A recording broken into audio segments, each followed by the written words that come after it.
The Qualifications for Soul Winning, by D. L. Moody. Shake off the vipers that are in the church, formalism, pride, and self-importance, etc. It is the only happy life to live for the salvation of souls. We must be willing to do little things for Christ. Must be of good courage. Must be cheerful. God had no children too weak, but a great many too strong to make use of. God stands in no need of our strength or wisdom, but of our ignorance, of our weakness. Let us but give these to him, and he can make use of us in winning souls.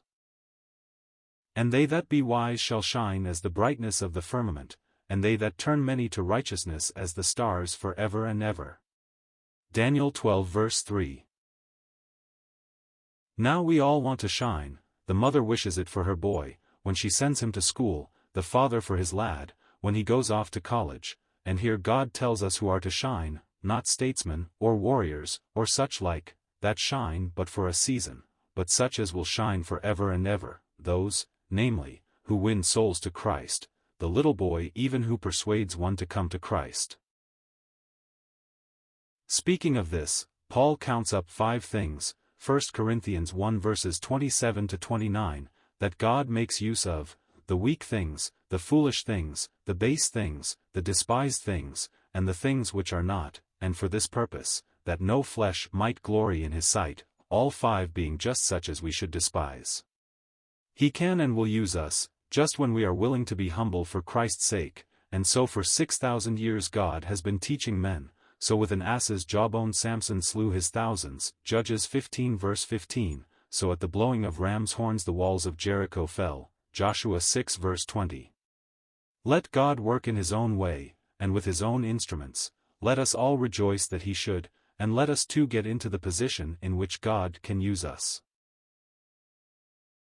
There is much mourning today over false isms, infidelity, and the like, but sum them all up, and I do not fear them one half so much as that dead and cold formalism that has crept into the Church of God. The unbelieving world, and these skeptics holding out their false lights, are watching you and me. When Jacob put away his idols, he could go up to Bethel and get strength and the blessing, so will it be with the Church of God. A viper fixes upon the hand of the shipwrecked Paul, immediately he is judged by the barbarians some criminal unfit to live, but he shakes it off into the fire, and suffers no harm, and now they are ready to worship him, and ready too to hear and receive his message. The Church of God must shake off the vipers that have fastened on hand and heart too, ere men will hear. Where one ungodly man reads this Bible, 100 read you and me, and if they find nothing in us, they set the whole thing aside as a myth. Again, a man who has found out what his true work is, winning souls to Christ, and does it, such is the happiest man. Not the richest are this, least of all those who have just got converted for themselves, and into the church, lost what pleasure the world could give, and found none other. Job's captivity turned away when he began praying for his friends, and so will all who thus work for others shine not in heaven alone and hereafter, but here as well, and now. But you say, I haven't got the ability. Well, God doesn't call you to do Dr. Bonner's work, or Dr. Duff's work, else he had given you their ability, their talent.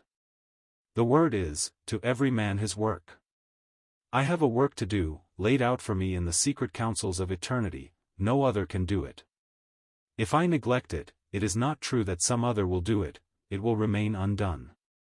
And if, for the work laid upon us, we feel we have not the ability or talent necessary, then we have a throne of grace, and God never sends, unless that he is willing to give the strength and wisdom. The instruments he often uses may seem all unlikely, yet when did they fail? When once? And why not? Because he had fitted them out as well. He sent Moses to Egypt to deliver his people, not an eloquent, but a stuttering man. He refuses a while, at last he went, and no man once sent by God ever did break down.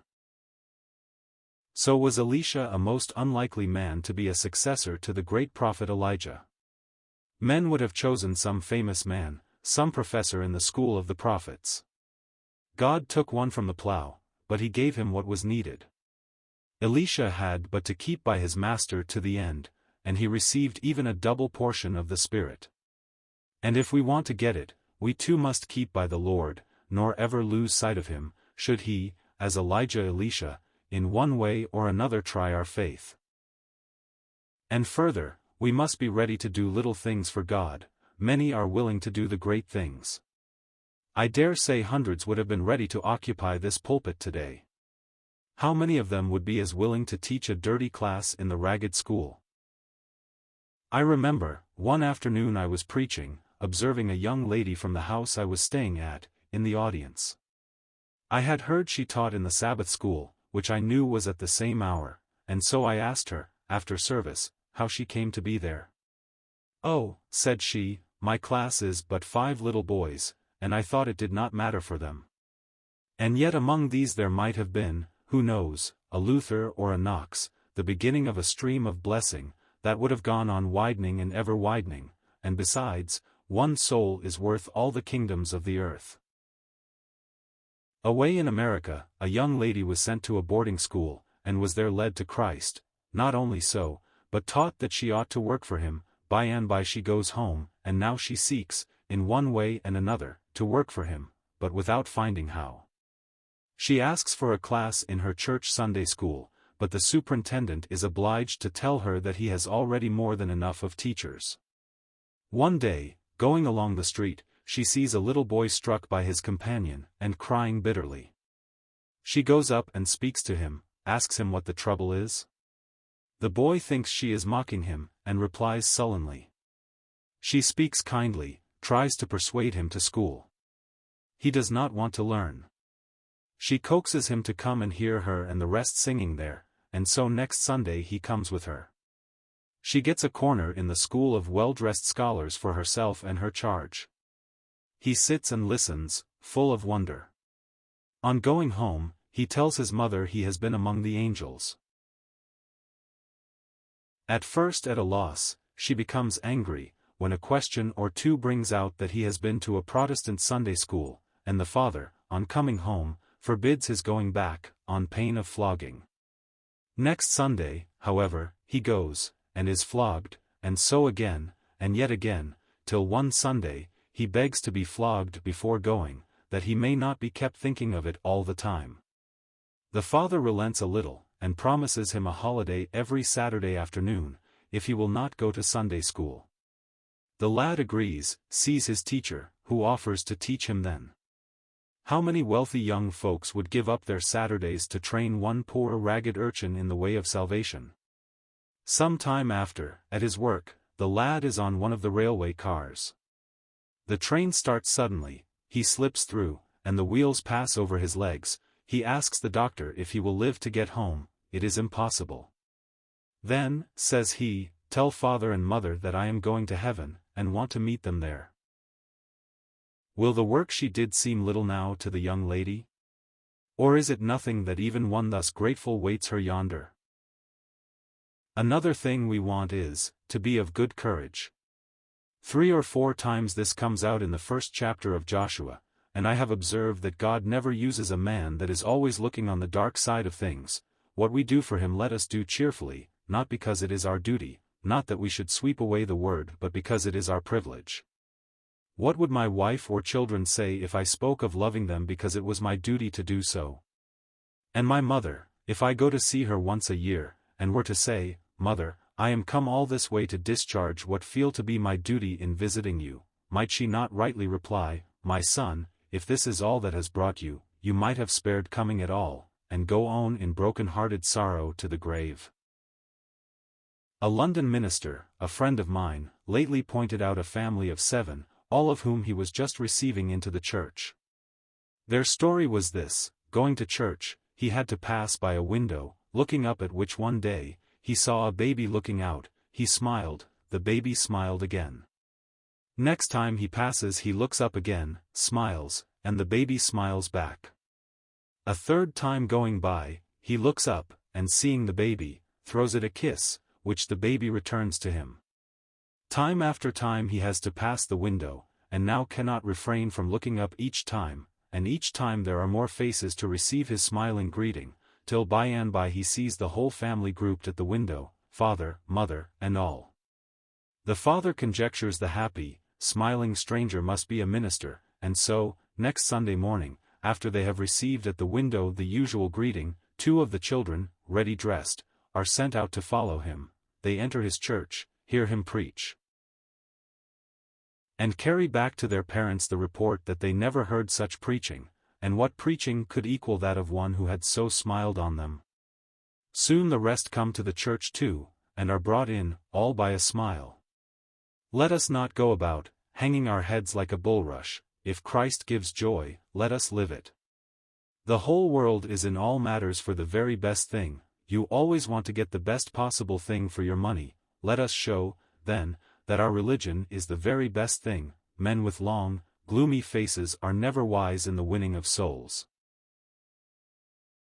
I was preaching in Jacksonville, and, at the house in which I stayed, my attention was attracted by a little boy, who bore a different name from the household, and yet was in all things and in all respects treated as one of themselves. To the other children he was brother, and they were brothers and sisters to him, and with them he came up to the mother for the same good-night kiss. By and by I asked the lady of the house who it was. She told me the father of the boy was a missionary out in India. Some years before, father and mother had come home with their 5 children to have them educated. After being home a short time, the father resolved to return to India, wishing to leave the mother with the children till their education should be finished. She wanted to go back with him. He opposed to it, saying it was hard enough for him to leave them, for her it must be impossible. Still she wished to go. She had received and been some blessing in India, and she would give up even all for Christ.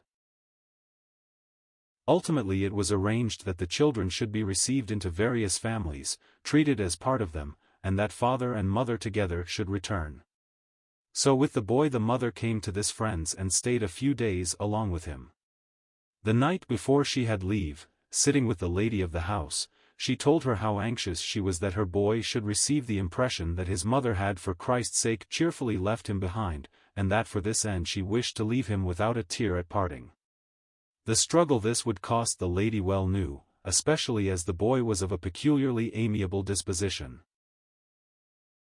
Next morning, passing the door of the mother's room, the lady overheard a sobbing, struggling prayer for strength to do what was on her heart to do. In a short time the mother came down with smiling, cheerful face, and looking so, she took leave of her boy, to go by rail some miles further on to bid a like farewell to another of her family. She went with her husband to India. A short year after, a still, quiet voice came to her, to come up to meet her Saviour. And would not a welcome await her there, who had so loved him here, and so cheerfully served him? They that be wise shall shine, as the brightness of the firmament, and they that turn many to righteousness as the stars for ever and ever. Daniel 12 verse 3. The Lord help us as humbly, devoutly, and cheerfully to abound in his work. Sermon delivered by Dwight L. Moody in Dr. Bonner's Church, Edinburgh, Scotland, December 7, 1873.